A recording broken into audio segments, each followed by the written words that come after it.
All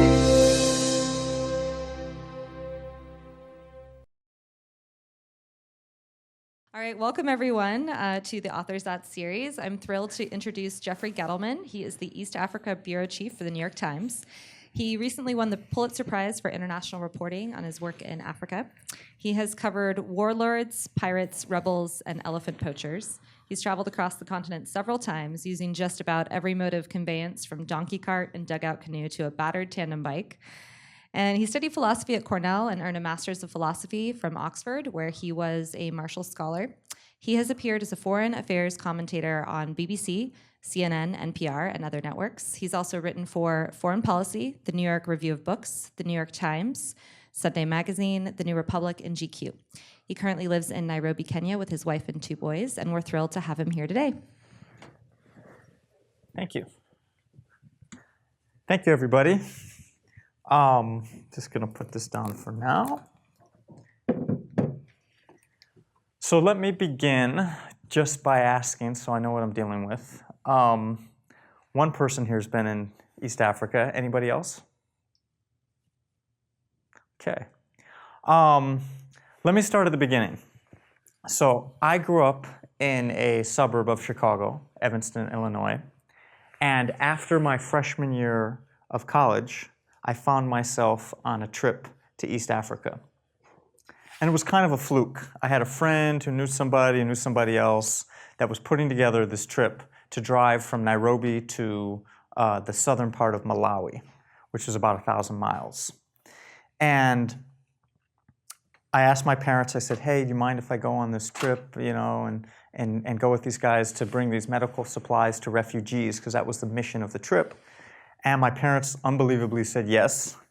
The leader of our group was just a year older than me and was a college dropout. That part I left out. And I had this was 1990, and I was 18, as I said. And I had this amazing summer that was like a left turn in my life, because for the first time, I was around people that had very, very little. And yet we were driving through rural Africa and meeting people who were literally wearing rags, living in little houses and huts with nothing in them. We'd peek in their houses and we'd see some blankets balled up on the ground. The kids had no toys. They made soccer balls out of plastic bags. I don't know if you guys have ever seen this, but they'll take like discarded plastic bags and pack them really tight, almost like a snowball, and then put strings around it, and that was their soccer ball.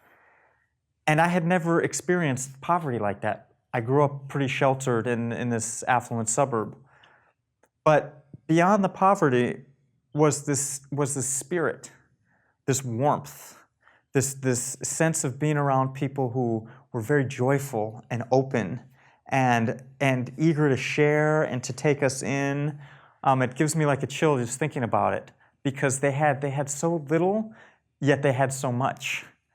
And I came back from that trip transformed, thinking, maybe we have it all wrong in the West, chasing wealth and chasing status and getting, obsessed with material goods, because here are people that have almost nothing, and they seemed happier than us. And they were welcoming. And that just made me want to live and work in East Africa. But I didn't know how. I had the where, but not the what.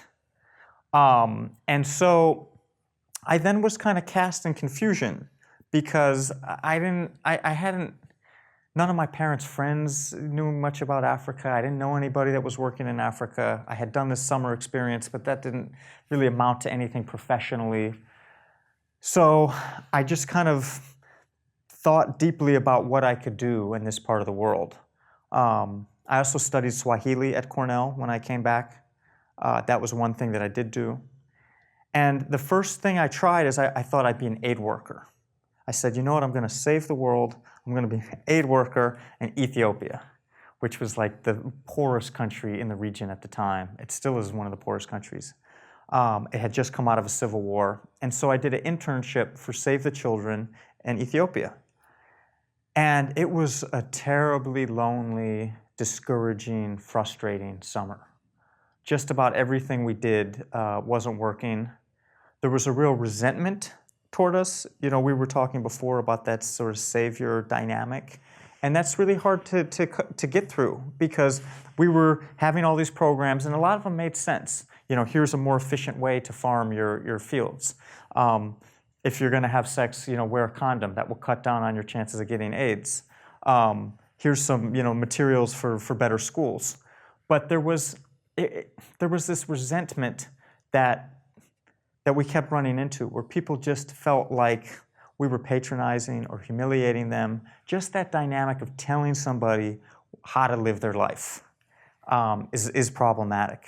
And that doesn't mean you should give up on it, but I felt like as an outsider, as a white guy in Africa, you already feel enough like an outsider. You already feel very conspicuous and different. And this dynamic with distributing aid just kind of added to that. So then I was confused. Welcome. We're just getting started, no sweat. So then I was really confused. And what I had studied in college was like absolutely no professional help.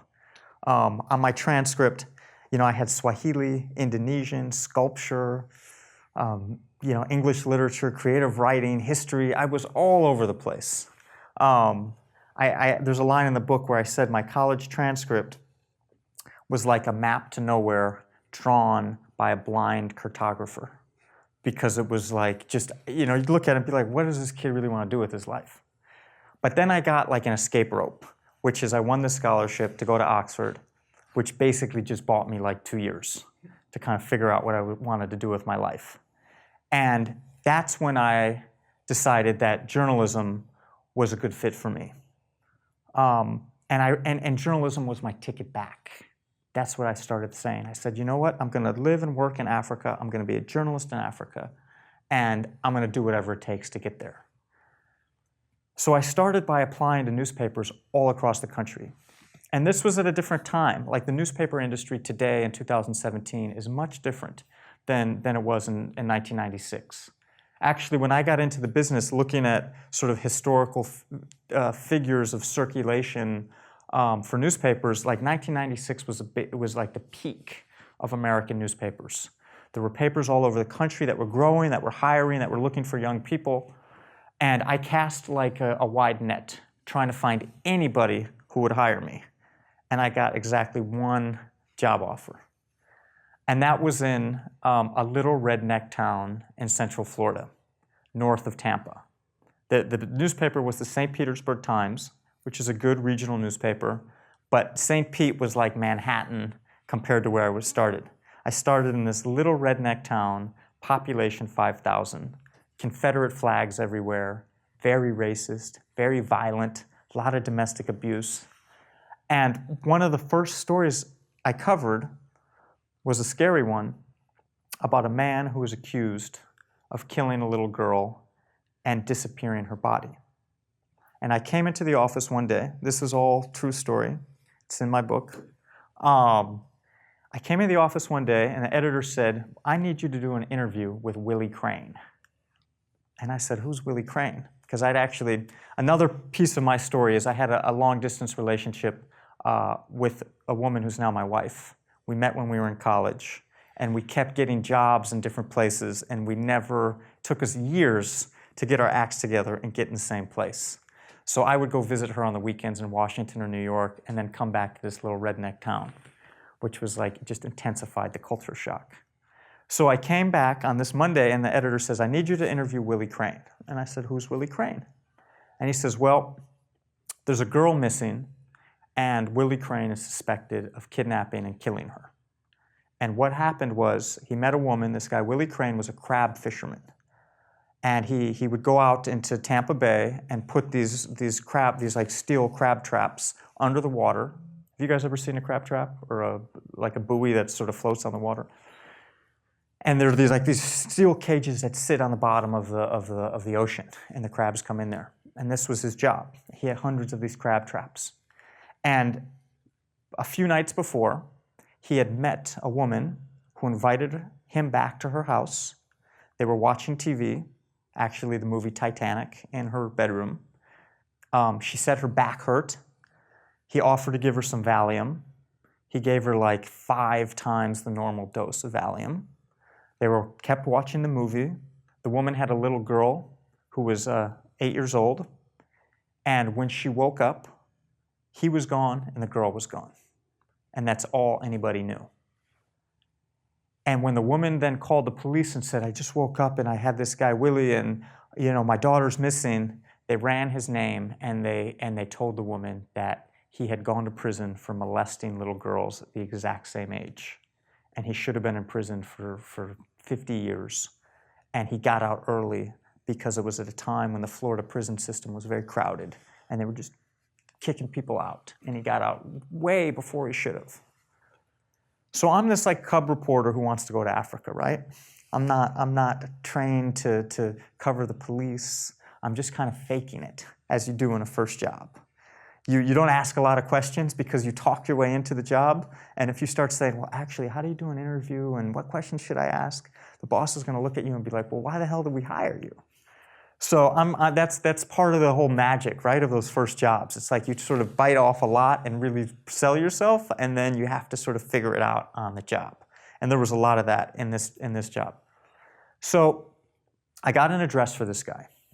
And this is back in the day when our first resource, and this is crazy to be like standing in Google saying this, but our first resource was a phone book. A printed, I know, it's funny, right? Printed phone book. That was the first thing we would do. We'd look up somebody's name and look for their phone number and their address. And then we would sort of take it from there. We had these map books that, do you guys ever remember the Thomas Guide LA map books? Does that ring a bell? So like way before GPS and Google Maps and all that, you would have these analog spiral-bound map books where they would list the streets in the back in alphabetical order. And so if you had to go to Cherry Street, you'd look and it would say Cherry Street, page 50, A5, and you'd find, that's how we got around. So I drove up to this guy Willy's house. And he had been denying. He was on the loose. Like he was the prime suspect because of his background. But they had no evidence. This girl had vanished. The police were looking in the crab traps. They were pulling up these seaweed-covered crab traps. They were looking in his boat, all around the area for any trace of this girl. Nothing. They didn't find nothing, no evidence whatsoever. So they couldn't arrest this guy. So everybody knew he was the suspect, but they had no evidence on him. So I knock on his door, and I'm terrified. I'm like 25 years old, knocking on the door of an accused murderer's house by myself. It's part of the job. And he opens the door, and he looked very agitated. His hair was really messy, and his clothes looked dirty. And I was like 25, he was close to 50, I think. The strangest thing, though, is he had these black lines on his neck that he had taken a magic marker and traced these lines on his neck, and like tribal markings or something. So he takes it. He welcomes me into his house. He's actually kind of surprisingly friendly. And I left one thing out. I had met his daughter, and his daughter somehow trusted me and arranged for me to go meet the dad. The daughter was an adult, maybe 30-something. And so she had convinced her dad to talk to me because he had refused to talk to anybody else. So this is like a big scoop. I'm talking to this guy, Willy Crane, who everybody thinks is this child molester, killer. And in local news, these are big stories. Like this, is on the evening news every night. It's on the front page of the local paper. Everybody wants to know what happened to the little girl. There were dozens of people volunteering, looking in the crab traps. It was like a storm in Tampa for a few weeks. What happened to this girl? So Willy takes me into his trailer. He lives in like a double-wide, what they call like a double-wide mobile home. Aluminum siding, very cheaply made, kind of rotting, sinking into the jungle almost, because this is a very kind of lush part of Florida. We sit down, and I say, Willy, what are these lines on your neck? And he's got a knife on the table next to him, and I kid you not. He's got this big buck knife and a sharpening stone right next to him. And he says, I drew those lines on my neck because they're asking me for a blood sample. And if they make me give a blood sample, I'm going to give them all the blood they can get. Meaning he's going to slit his throat. And so I'm like this, 25-year-old kid on like a suicide watch now. And so I'm nervous, but I have like a job to do. I'm trying to talk to this guy and get some information. And so he sits down, and he's got this big plate of food. He was eating lunch when I knocked on the door.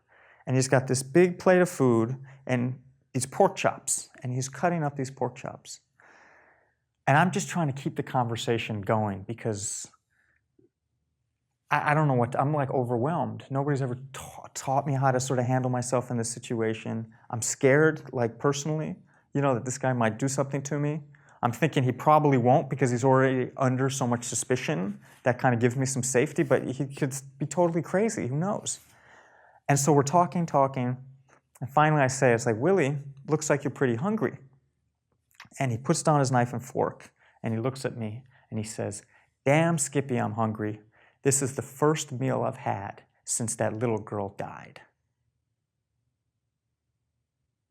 Which was a slip-up, because he had been denying that he knew anything about what happened to that little girl.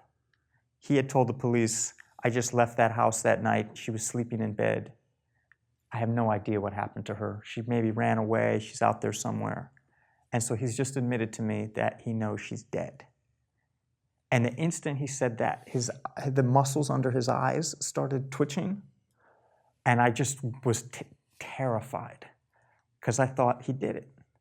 He killed this little girl. And I'm sitting across from him, and nobody knows that. So eventually I extracted myself safely. We did a big story on it. It became a big scoop because he made a slip up, and I had to call him back, and I kind of felt bad. I felt like I sort of tricked him a little bit. And as like a young reporter, it wasn't my job to defend him, but I also felt like sort of guilty, like I'd manipulated him, I'd tricked him into saying something that was going to really hurt him, or I shouldn't say hurt him, but something that seemed almost unfair, like I had ambushed him. So I called him back up. I was like, Willie, what do you mean by the first meal you had since that girl died? And he made up some excuse about how, everybody was saying she's dead, so she's got to be dead. He just kind of dug the hole deeper. So we ran the story. It became like a big scoop. And that led to me getting on a TV show that then led to a job at the Los Angeles Times. That was like my ticket out. And his case, meanwhile, went on, and he was convicted, first-degree murder and kidnapping, because eventually they did forensic analysis of like all of his stuff in his trailer, and they found a pair of underwear with a drop of blood that was the little girl's blood. And that's all they ever found to this day. And he got convicted and sentenced to death. He's on death row in Florida. And that was like my first taste of like a big story. And a weird, dark, kind of scary, strange story. But that that gave me momentum. And it's like these things are so much luck. Like maybe everybody in this room has the same type of something that happened to them at some point that just kind of turned their career in a different direction. Purely kind of luck. So I worked at the LA Times, and then September 11th happened. And that just opened up the landscape because all of a sudden there was a need for young reporters to go across the world looking for information about terrorism. So I was sent to Egypt, to Yemen, to Afghanistan, and then to Iraq. And I spent a lot of time covering the Iraq War. That was also terrifying because journalists are supposed to be the observers and not a factor in the equation. And in Iraq, there was such deep resentment towards any American. There was few Iraqis that were initially excited about the overthrow of Saddam Hussein, but that went away pretty fast. And there was a huge part of the population that hated us. And I was kidnapped by insurgents in Fallujah. I was driving down a road, and the road was supposed to be clear. And all of a sudden, we'd talked to people that had traveled on that road earlier in the day, and we said, hey, is that road okay? There's some insurgent areas around there. And they said, no, we were just on it, it's fine, which is like as best you can do sometimes. And we were driving down the road, a van cut off the road in front of us. and these guys with masks on their faces jumped out with guns, and then all of a sudden at the same time, there was dozens of other guys with guns, surrounded us, pulled us out of the car, held us at gunpoint, and started asking us questions, shouting questions. You know, who are you? Why are you here? Who sent you? And most importantly, where are you from? Are you American? I had an American passport just a few minutes before this in my pocket. And as we were getting surrounded, I took it out and handed it to a female photojournalist who was sitting next to me, who stuffed it down her pants along with her passport.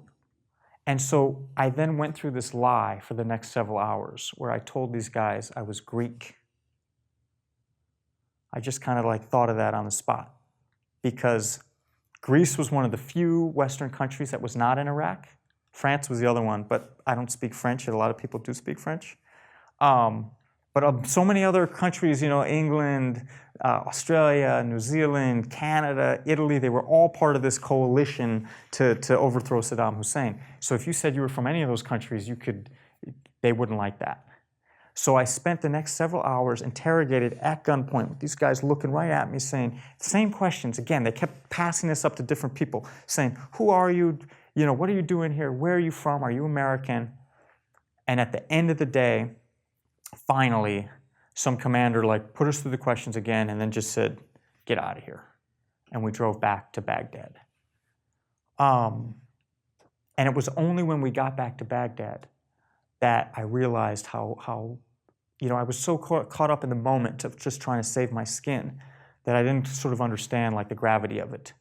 And it was only at the end of the whole experience when all of our staff were lined up on the lawn of our house in Baghdad, the Iraqi staff, and they hugged us and they just started bawling. And it was then that I realized like they thought they were never going to see us again. And so this is kind of like the ups and downs of journalism. From Iraq, I then finally got my dream job. It took much longer than I ever thought it would take. It took me 10 years from when I started, but finally in 2006, I was sent to Nairobi, Kenya. Nairobi is a beautiful place. It's a big city, one of the biggest cities in sub-Saharan Africa. It's very green. It's right on the equator, but at 6,000 feet. So it's got this perfect climate where every day it's warm and sunny, but it never gets too hot because of the altitude. And there's flowering trees everywhere and lots of little windy roads, even in like, you know, great, you know, central Nairobi. And the job was to cover East Africa, which is 12 countries, different degrees of development and conflict and different issues of poverty, bad governance, histories of you know, ethnic tensions, different, and each country has its own dynamic. And I sometimes get criticized and other people get criticized for talking about Africa as, you know, a country or just making these huge sweeping generalizations about Africa. That's valid. Like each, you know, Africa's 54 independent countries. But many of them do share certain, you know, very, very obvious similarities. And if you look at like the United Nations development statistics, they're all grouped together, sadly, at the bottom for education, lifespan, income, industrial levels. Like there's a lot of similarities to these countries in Africa. So I do make some generalizations, but I think that's helpful to kind of understand the bigger picture. So in East Africa, my job is to cover the big news. There's only one of me. The New York Times is a big newspaper. We're still committed to quality on-the-ground journalism. But Africa, you know, remains a place that isn't that closely covered. And we have a correspondent in South Africa, a correspondent in West Africa, and one correspondent in East Africa. That was my job, is my job. And I cover like 400 million people in 12 different countries. And a lot of the work is conflict because a lot of these countries are really badly governed and have had long histories of ethnic conflict and civil war. You know, almost everyone. Kenya is one of the exceptions. And my first year there, there was a bungled election where there was suspicion that the government had rigged the election to stay in power, which I'm pretty obvious that they did. And the country blew up in this spasm of violence. And all around us, even in Nairobi, people were killing each other based on ethnic lines. There were fires in the street. I could stand on my porch and smell like burning tires at night. Even a place like Kenya that's got so much promise was very quickly upended by the same problem that a lot of African countries have, which is these tensions between ethnic groups. And this goes back, I don't want to lecture anybody for something you already may know, but this goes back to the history of colonialism, that the colonial powers took these spaces on the African map and they said, today you're Kenyan, the guy across that line, he's Tanzanian, this person is Ugandan, that person is Sudanese. Even if they were in the same ethnic group, even if they had traded and coexisted together for as long as anybody could remember, all of a sudden there were these new nation states created that were supposed to have their own senses of identity. And that sense of identity is pretty weak in a lot of these places. People have a stronger sense of their ethnic group. So on the streets of Kenya, I can walk out of my house and hear like 5 different languages being spoken because people will speak their tribal tongue before they'll speak the national language, which is Swahili or English. So over the years, I've struggled because part of me wants to honor what brought me to Africa in the first place, which was this sense of warmth and this sense that people who had so little are really open-hearted and in a way have better values than we have, that they're more connected to each other. You can even see it like in handshakes. Like when Kenyans shake hands, they come up to somebody, they shake hands, and they'll still stand there going like this, holding hands for several minutes while they're like, hey, how's it going? Haven't seen you for a while. Like, how are your kids? And they're still holding hands. It's not like a quick handshake and a retreat. And that's just a symbol of like how connected people are, like physically connected, spiritually connected. And I love that. Like that's a big reason why I have been there for so long. The job I'm in is typically a 3 to 5 year job, and I've been there 11 years. But at the same time, there's a lot of conflict in this part of the world. These countries are poorly governed. South Sudan, have you guys been following the news at all, or does that just kind of not conjure up anything specific when I say South Sudan? Yeah, so South Sudan is an interesting story. It's the world's newest country. The South Sudanese fought for decades to get their own country. They felt like they were being oppressed by the Arabs who are in control in the north of the country. And they started this guerrilla war in the 50s and fought and fought and fought and fought with different countries helping or one side or the other for their own strategic interests. And finally, in 2011, they won their independence. A big part because the United States shook a finger at Sudan and said, you got to give these guys, their independence. We gave them a lot of money, the South Sudanese, billions of dollars from American taxpayers. For a relatively small country of about 10 million people, very underdeveloped. And there was a couple years, there was a lot of pride and joy in the fact that they were their independent country. And then in 2013, one of the worst civil wars in Africa in recent years erupted. And the 2 leading ethnic groups in South Sudan began fighting for who was going to control the country.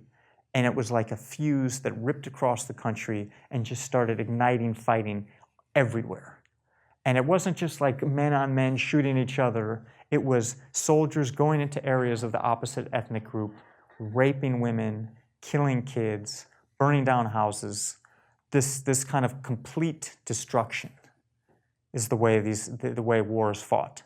The same thing had happened in Darfur earlier. That was one of my first stories.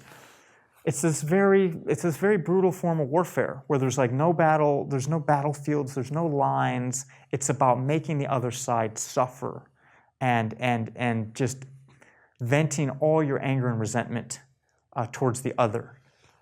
And so South Sudan today is a mess. It's totally paralyzed in conflict. There's now a famine because people need food and they've been blocked off by the fighting, and the government and the rebels are hijacking aid trucks and not letting any aid in. And there's been a drought in East Africa, so some of this has like ecological or environmental causes. So there are droughts, everywhere. Like California's had a bad drought. But in Africa, if you have a bad drought and you have a conflict, like drought plus conflict equals famine, because all of a sudden these people can't they need help, and there's no way to get the food in when people are blowing up the road. You can do some airdrops with airplanes, but there was even some UN planes that were shot at by the rebels. So there are millions of people now that are desperate to get like their next meal, like this close to starving to death, like today, as we sit here. So, and in my job, I try to bring this home. Like right now, I have you guys as a captive audience. Doors closed. You're sitting here. Made the commitment to come here and listen to me, but that's not how it usually works. I write for a big newspaper. The information goes on the web or in the print edition. People are distracted. They're thinking of other things. They're interested in other things.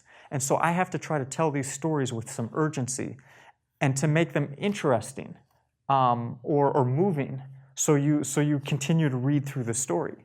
So I was in South Sudan a couple months ago trying to do this bigger story about the conflict and everything I've sort of told you.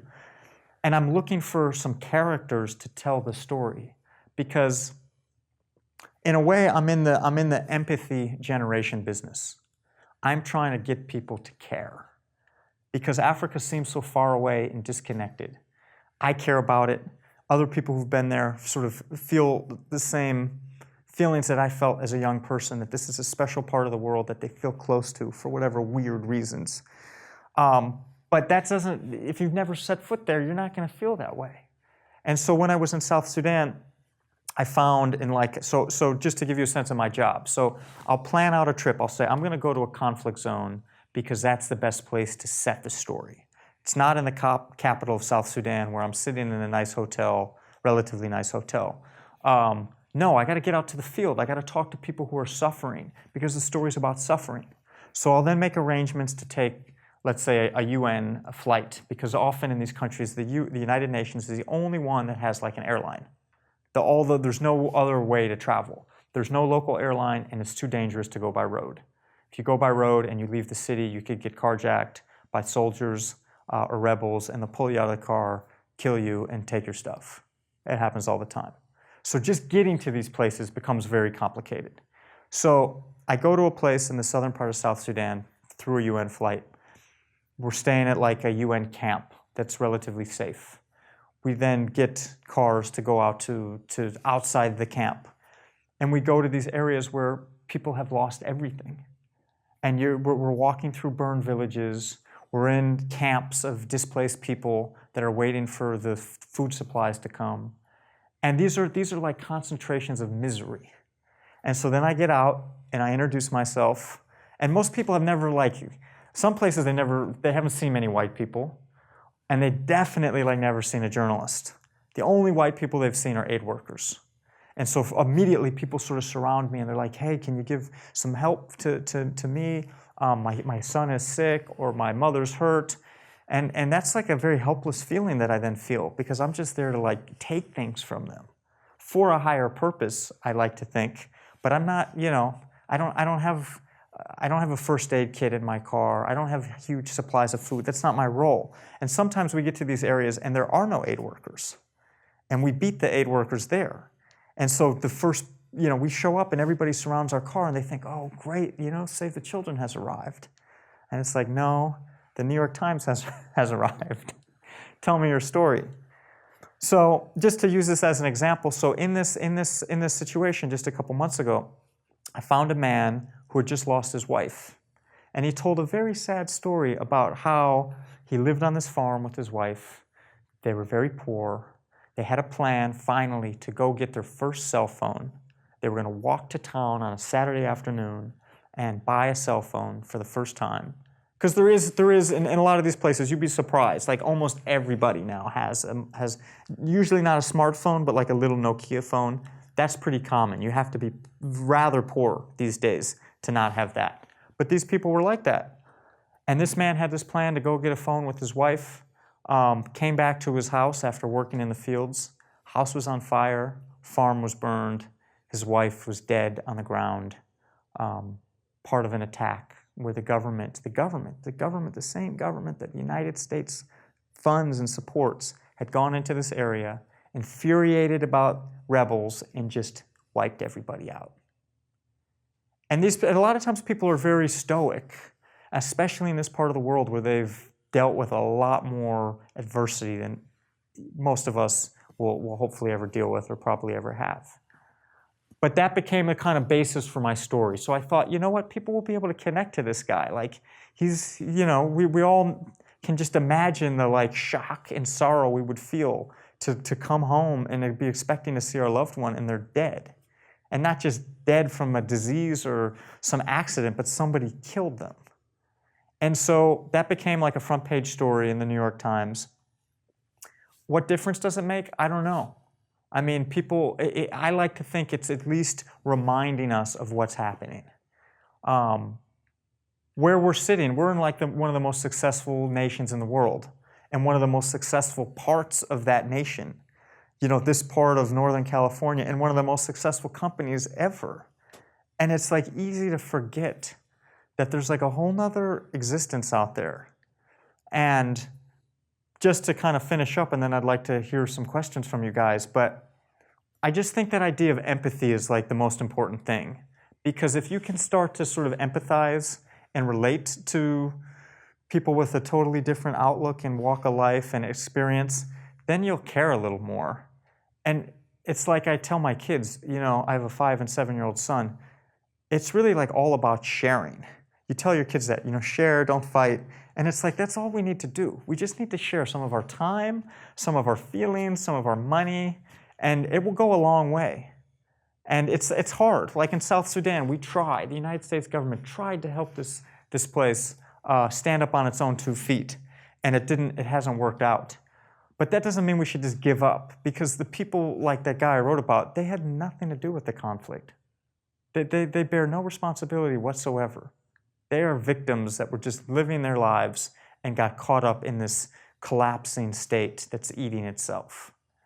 And so I just think like you guys are in a position where you work for a powerful company that is increasingly connected to the entire world. That's your mission.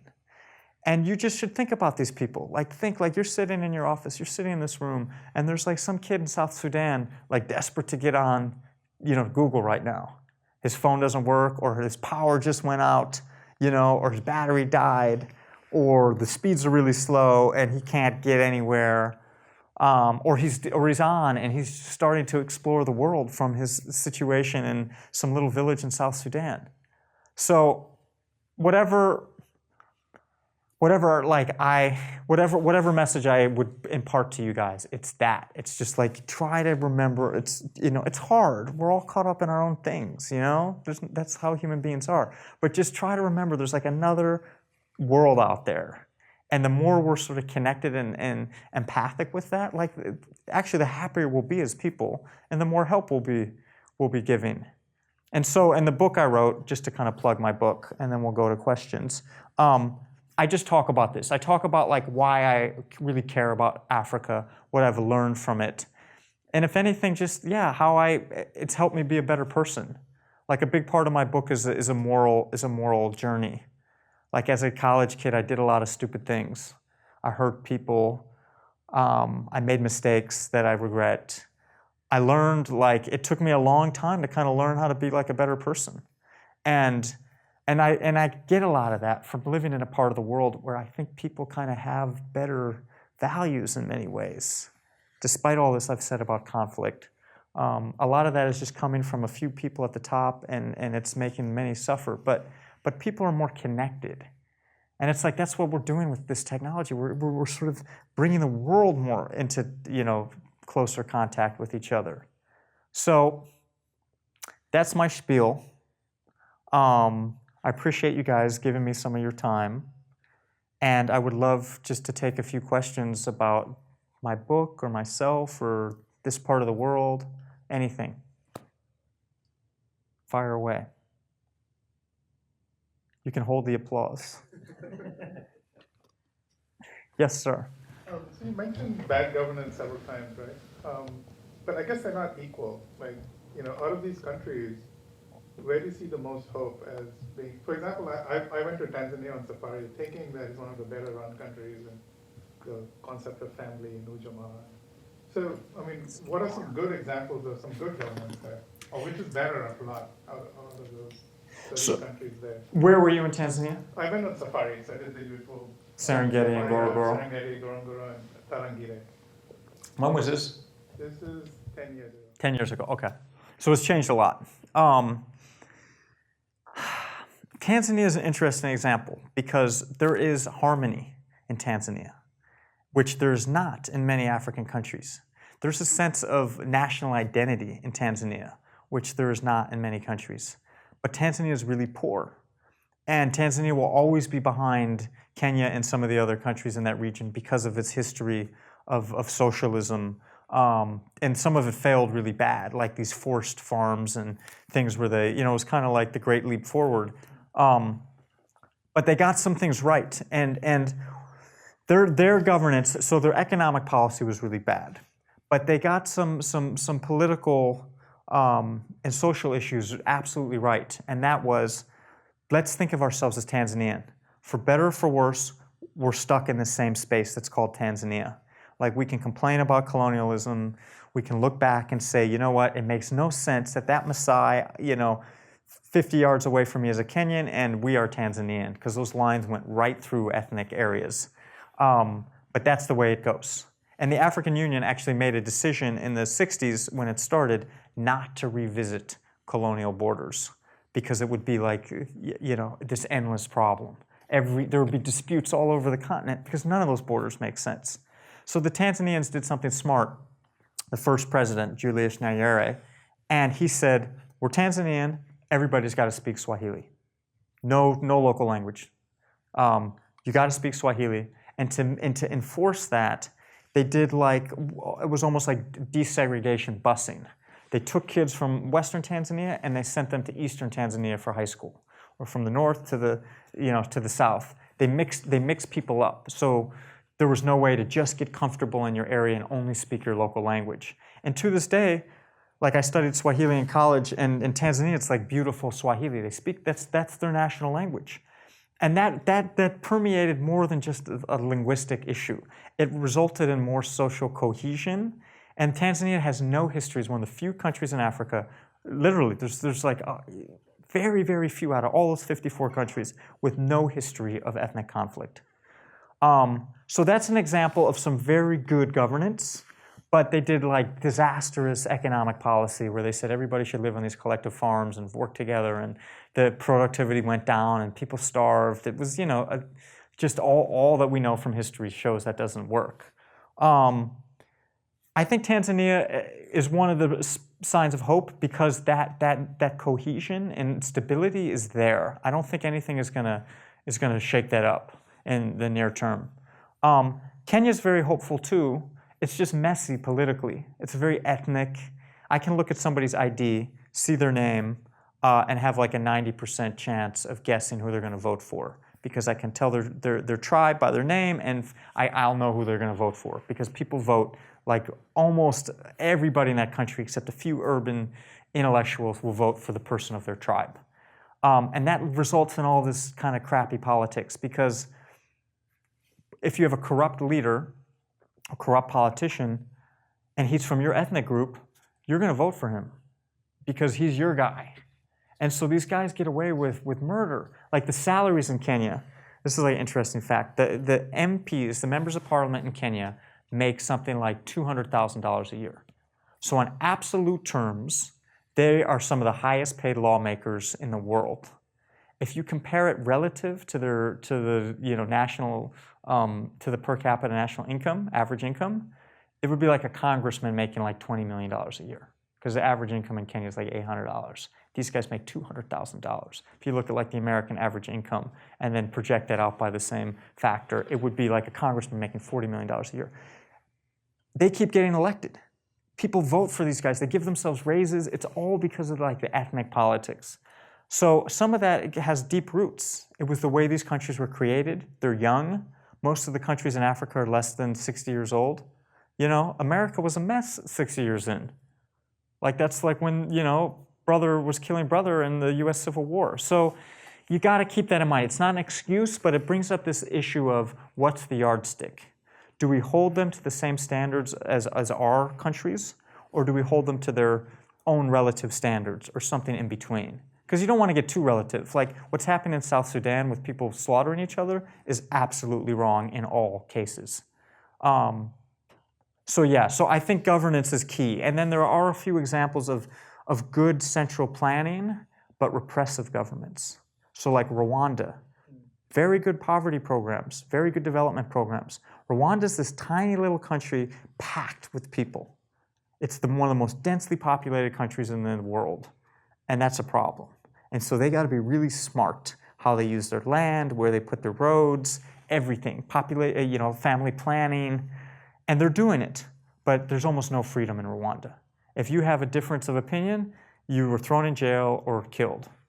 And so that's the choice a lot of Africans have. It's not even a choice. That's like the two alternatives that they face. It's either a really shitty kind of crazy government that doesn't care about you, but you have some freedom, or a government that's like not bad about like improving your water or giving your kids, school or a road that you can use, but you have no freedom. Not a great choice. Yes, sir. Kind of two-part. You mentioned several times about making the difference and actually seeing it over the course of 11 years from when you first got there until now. Do you actually see the difference? I know from your articles, looking at it from the job perspective, that you live there, you have children there. How has that changed and evolved, especially with two kids? No, that's a good question. So things are different. Things are better in most urban areas. There's for instance, when I got there 10 years ago, we had dial-up internet. Like this was not that long ago, and I had dial-up internet, very slow speeds. So we had to get a satellite dish and pay like $2,000 a month for medium speed internet. About 5 years ago or 4 years ago, a fiber optic line finally was brought to East Africa from Dubai. Finally, they wired the East African coast. Internet speed's now really good. And that sort of catalyzes a lot of different stuff. Then you start getting better services. There's online businesses. You can get tickets online. It just sort of changes your life like it would here. Infrastructure is getting better. The roads are getting better. The airports are getting better. The middle class is growing. So you have more Kenyans. I use this example. So there's a lot of, I left this out, but those of you who've been there this will sound familiar. Crime is a problem. So like living in Nairobi in a nice house, we have guards that sit on our porch every night with like billy clubs and a panic button where they have a necklace that they press this button and then that will like alert a security company to come and like back them up. That's just a feature of life. Like that's sort of one of the downsides is that there are these great disparities of wealth.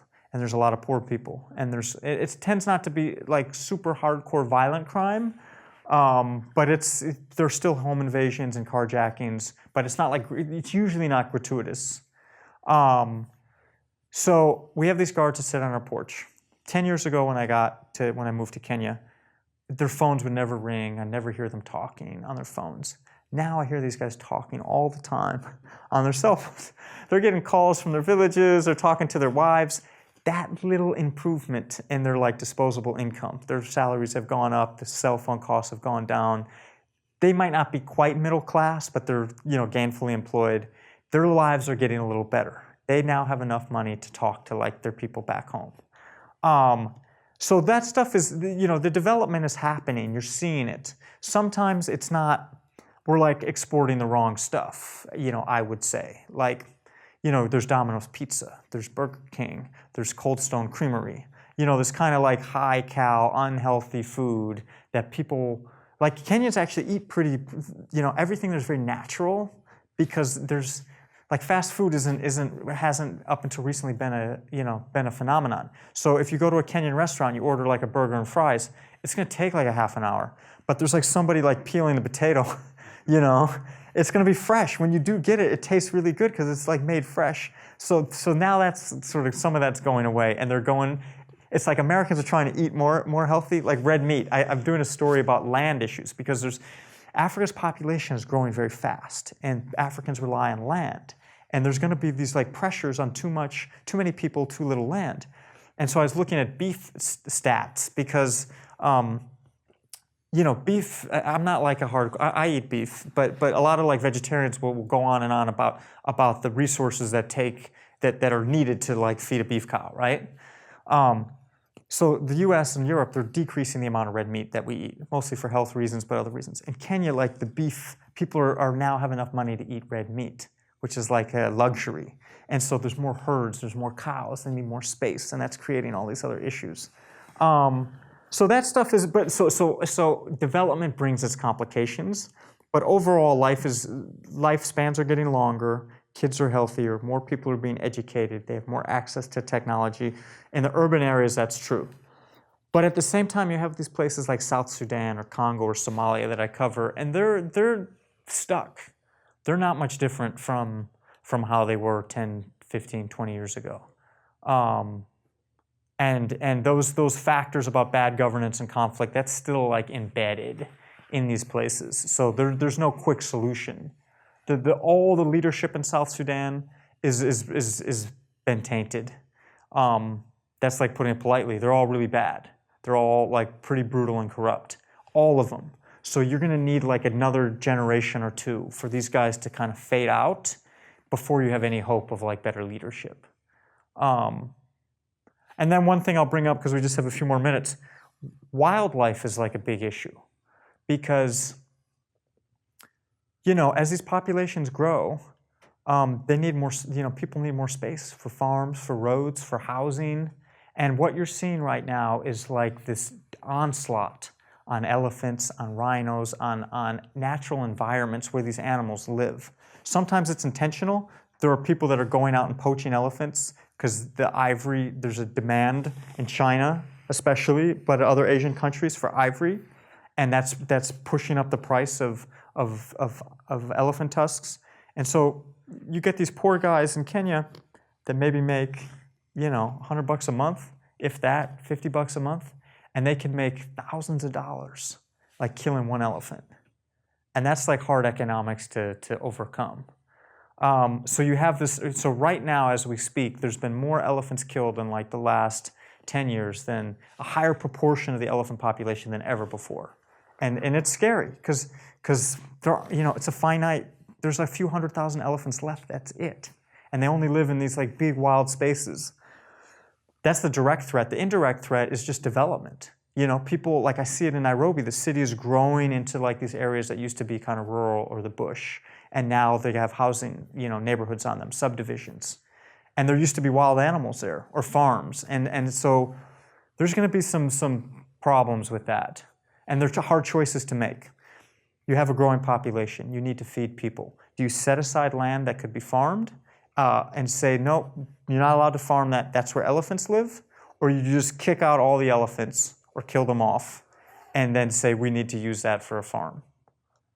Those are hard questions. Yes, sir. About Al-Shabaab.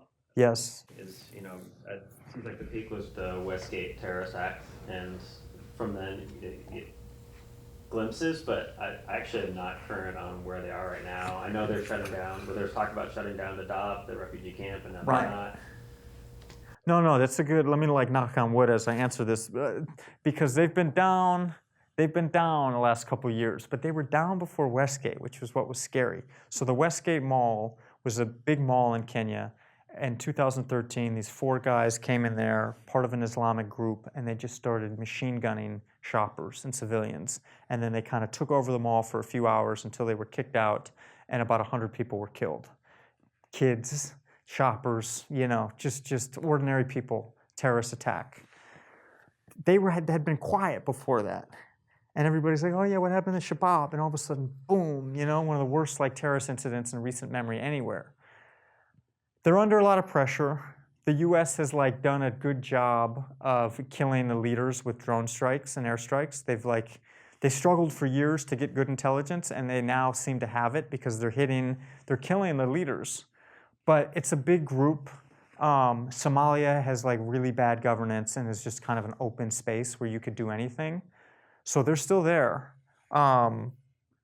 My guess is they're on the decline, but they're capable of doing some more nasty stuff. And it's just kind of a miracle that they haven't like attacked a big Western target or an embassy, because that's who they really don't, that's who they're fighting. You know, the US is killing their leaders. Why aren't they, you know, trying to kill like Americans? They probably are, it's just harder because like the American embassy in Nairobi is a fortress. So that's not an easy target. The mall is a much better target. Dadaab, they've cooled off on trying to close that. The Kenyan government really wanted to close that, and they've been sort of smacked back. And their own courts said, no, it's illegal to kick these guys out because you've recognized them as refugees. And all the donors who pay for Dadaab are like, we're not giving you a cent to like relocate these people. So they could do it, like physically they could go in there and like push people out at gunpoint, but they would take so much crap. And even their own courts have said that's illegal. So I don't think that's gonna change. I think those people are kind of stuck there. There's like 3 generations now. There's people that are like, there's like grandchildren, people that came there as really little kids, then had kids, and then those kids had kids.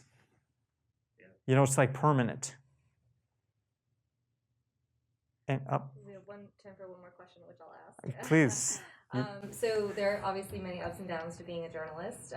You were once a young journalist, aspiring journalist. What advice would you have given your younger self? Like, what do you know now that you wish you'd known back then? God, that's like why I wrote that book. And nobody's allowed to leave here without the book because it's free. I wish I had balanced things better. I wish I had not put so much pressure on myself to succeed professionally that I made bad decisions for my personal life. Because when you're young, it's like you're torn. Part of you is just desperate to prove yourself and show that you know you can be successful and do something of value. But another part of you just wants to have fun and get close to people. And before you have kids, you have this opportunity to kind of enjoy the world with somebody. And that's a special time. Like as you go on in life, that it's harder and harder to have that opportunity to just kind of fall in love and honor that love. And so I think as like a young person, I was like probably a lot of people in this room. Like I was really driven professionally, and I put a lot of pressure on myself.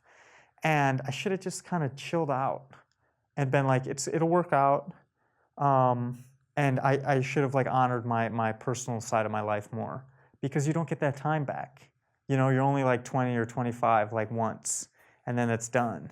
And so you just to keep that balance, but it would have been hard, you know what I mean? It's like I had to make a lot of sacrifices for my job to be standing here like talking to you guys. Some of those sacrifices were probably necessary.